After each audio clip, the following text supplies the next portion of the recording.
Olá, professor Freire. Eu e meu grupo vamos falar um pouco sobre a filosofia da mente, dividida em tópicos como definição, a natureza do mental, o problema mente-cérebro, maquinismos e consciência, a identidade pessoal, conclusões sobre o autor. Eu vou começar introduzindo o que é filosofia da mente, que basicamente é o ramo da filosofia que estuda fenômenos mentais como pensamento, emoções, consciência, e como eles se relacionam com o cérebro e o corpo, e o que define a identidade pessoal. Ela investiga se mente e cérebro são a mesma coisa ou se são coisas distintas, se máquinas podem pensar e o que é consciência, dialogando a neurociência, a psicologia e a inteligência artificial. No capítulo A Natureza do Mental, o autor discute que é a mente e como ela se relaciona com o cérebro, um problema central da filosofia da mente. Ao longo da história, filósofos, religiosos e cientistas tentaram explicar os fenômenos mentais, muitas vezes associando a mente a uma alma ou a um espírito considerados imateriais e imortais. O autor mostra que, apesar dos avanços da psicologia e da neurociência, ainda não há consenso sobre o que é a mente. Os fenômenos mentais se diferenciam dos fenômenos físicos por serem subjetivos, privados e inacessíveis à observação direta, não podendo ser medidos como objeto da ciência. No entanto, o texto também destaca que a mente e o cérebro estão claramente ligados, já que substâncias químicas e lesões cerebrais afetam diretamente a atividade mental.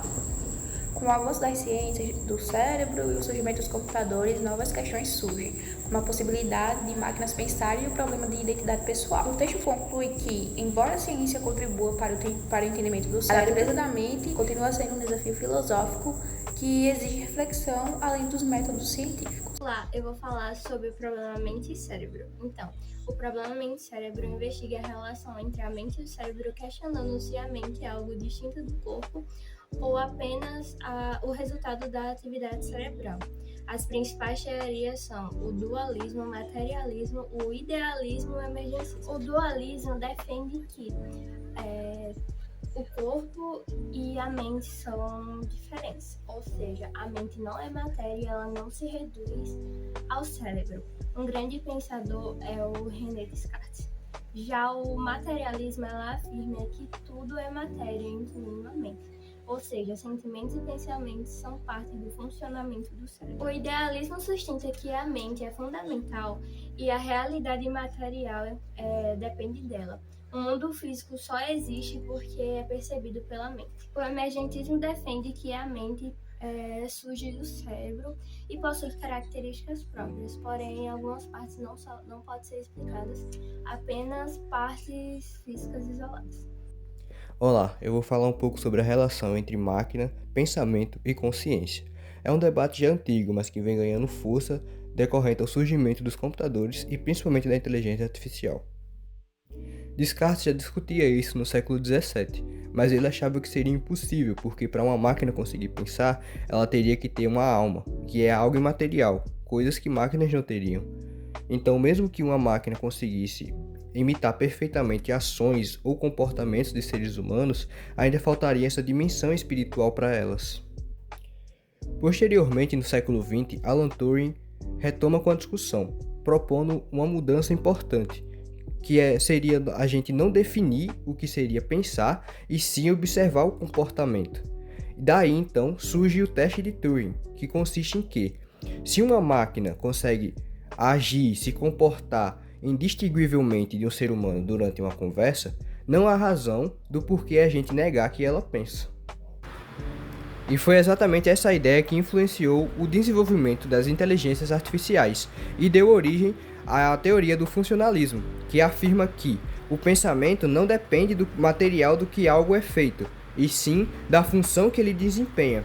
Então, assim, uma máquina poderia pensar, desde que ela realizasse as mesmas funções do que um cérebro humano.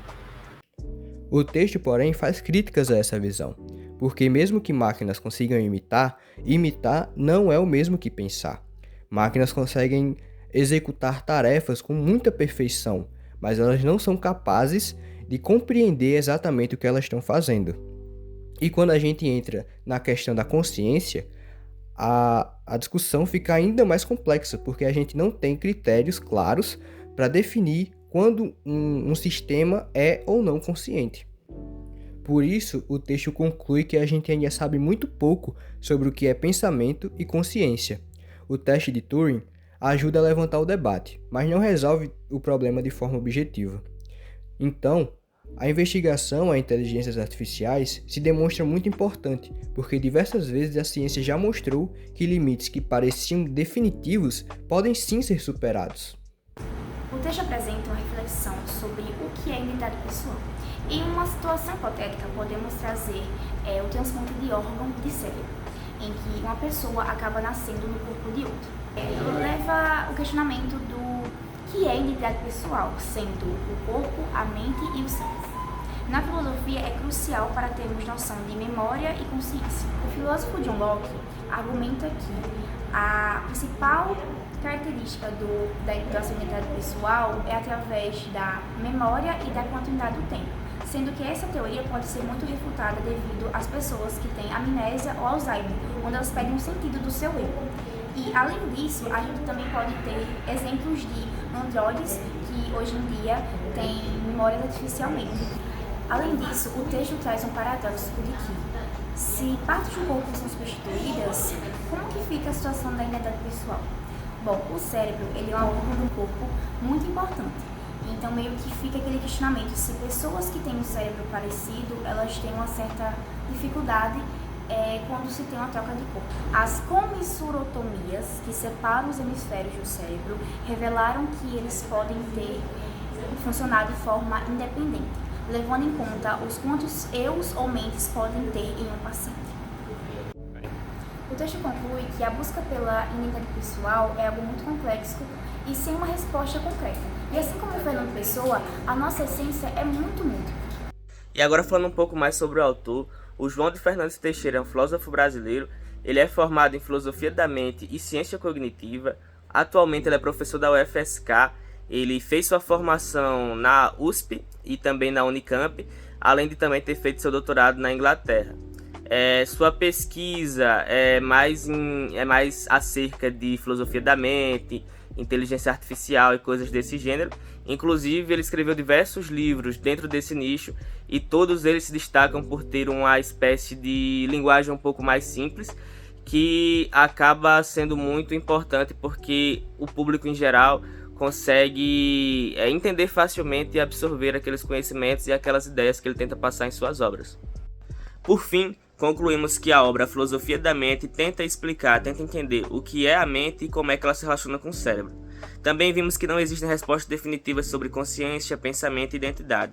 E nem a ciência e nem a filosofia hoje chegaram a uma resposta final.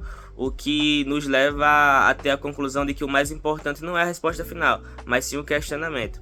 E a filosofia serve justamente para isso, para fazer a gente pensar sobre quem somos e também a manter esses debates sempre abertos.